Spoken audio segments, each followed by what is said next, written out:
کہ فلاں انتقال کر گیا، کیا مطلب کہ ایک جگہ سے دوسری جگہ منتقل ہو گیا۔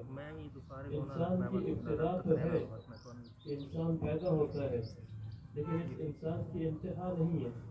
یہ ہمیشہ یا جنت میں رہے گا یا ہمیشہ یہ جہنم کے اندر رہے گا، یا ہمیشہ جنت میں رہے گا یا ہمیشہ یہ جہنم میں رہے گا۔ کہ بھائی عالم ارواح سے دنیا کے پیٹ میں منتقل ہو گئے، ماں کے پیٹ میں، ماں کے پیٹ سے دنیا کے پیٹ میں منتقل ہو گئے۔ پھر دنیا جو ہے وہ کام کی جگہ ہے، اعمال کی جگہ ہے، اور پھر دنیا سے ہم منتقل ہوں گے قبر کے پیٹ میں، اور پھر قبر کے اندر ایک عرصے تک رہیں گے، اور پھر وہاں سے منتقل ہوں گے محشر کے میدان میں۔ پھر وہاں حساب کتاب ہوگا، کسی کو اعمال نامہ ملے گا دائیں ہاتھ میں اور کسی کو اعمال نامہ ملے گا بائیں ہاتھ میں۔ ایک طبقہ جنت میں جائے گا اور ایک طبقہ جہنم میں جائے گا۔ تو یہ انسان منتقل ہوتا ہے، وہاں سے پھر جنت اور جہنم میں منتقل ہوں گے۔ جو جہنم میں چلے گئے وہ ہمیشہ ہمیشہ جہنم میں رہیں گے، اور جو مسلمان جہنم میں چلا جائے تو وہ اپنی سزا کاٹ کر ایک نہ ایک دن جنت کے اندر آئے گا، اور جو مسلمان جنت میں چلے گئے تو وہ ہمیشہ ہمیشہ جنت کے اندر ہی رہیں گے۔ تو وہ ہمیشہ کی زندگی ہے اور نہ ختم ہونے والی زندگی ہے، ہمیشہ کی زندگی ہے اور نہ ختم ہونے والی زندگی ہے۔ اس کے انعامات ہمیشہ کے لیے ہے، اور آخرت کی خوشی ہمیشہ کے لیے ہے، آخرت کی کامیابی وہ ہمیشہ کے لیے ہے، ہمیشہ کی جنت ہے۔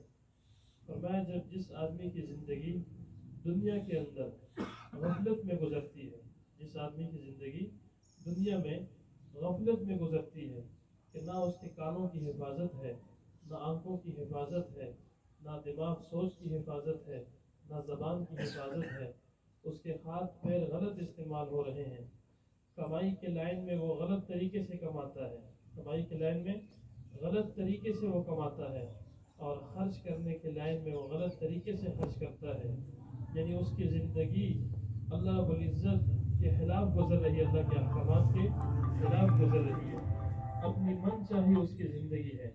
اس آدمی کو فرمایا جب موت آتی ہے، ہاں جی ایسے آدمی کو، یا کافر ہو یا ایسے فاسق آدمی جی کو چا جس کی جی زندگی غفلت میں گناہوں والی گزاری ہو، تو شکر 500 اللہ فرشتے آتے ہیں پٹائی کے لیے، وہ خوب پٹائی میں کرتے ذرا ہیں۔ کتنے پھر ملک الموت شیر اس موچی اندازے دیا سے جی روح نکالتا ہے فیتا چمیمنا جیسے یوتھے ہیں زندہ بکرے میں سے کال اتاری جاتی ہے۔ اتنی تکلیف ہوتی ہے سخت۔ اور جب یہ قبر کے اندر رکھا جاتا ہے تو قبر کہتی ہے کہ تیرا آنا نامبارک ہے، بہت برا کیا جو تو آیا۔ زمین پر جتنے آدمی چلتے تھے ان سب میں تجھ سے زیادہ نفرت تھی، آج جب تو میرے حوالے ہوا ہے تو میرے بدترین سلوک کو بھی دیکھ لے گا۔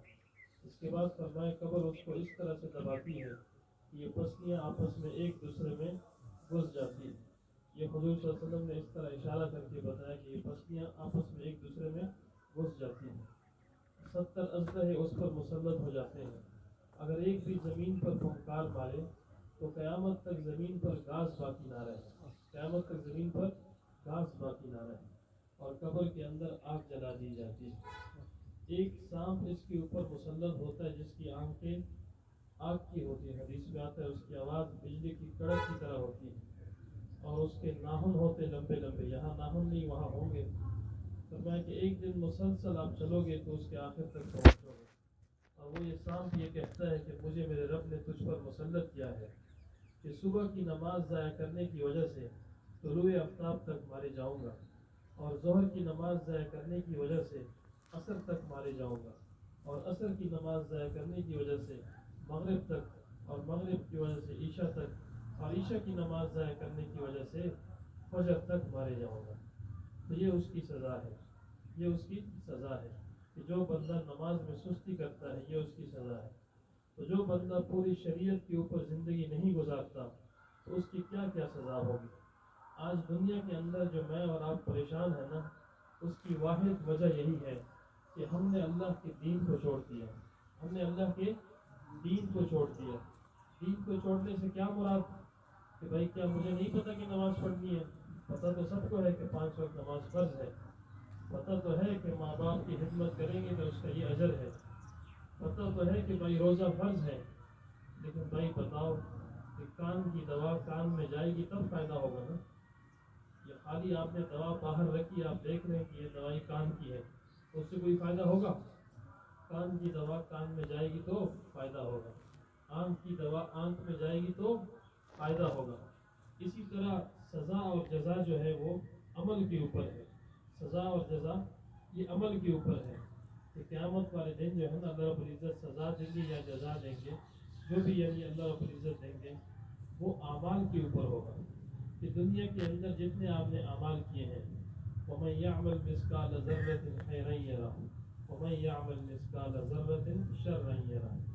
ایک ذرہ برابر بھی اگر آپ نے نیکی کی ہے، ایک ذرہ برابر، اور ایک ذرہ برابر بھی آپ نے برائی کی ہے، تو اس کا بدلہ بھی ملے گا. ذرہ برابر برائی کی ہے بھائی، اس کا بھی بدلہ مل جائے گا. تو یہ ہے کہ یہاں پہ نیکی کو آدمی چھوٹا نہ سمجھ لے، نیکی کو آدمی چھوٹا نہ سمجھ لے. یہ جگہ دنیا کے اندر اللہ رب العزت نے امتحان کے طور پر بھیجا ہے. اور کسی کی زندگی 60 سالہ، کسی کی 40 سالہ، کسی کی 50 سالہ، تو مختصر سی زندگی دے کر اللہ رب العزت نے تیاری کے لیے مجھے آپ کو موقع دیا. اس لیے فرمایا کہ دنیا کی زندگی دھوکہ بھی ہے اور موقع بھی ہے. دنیا کی زندگی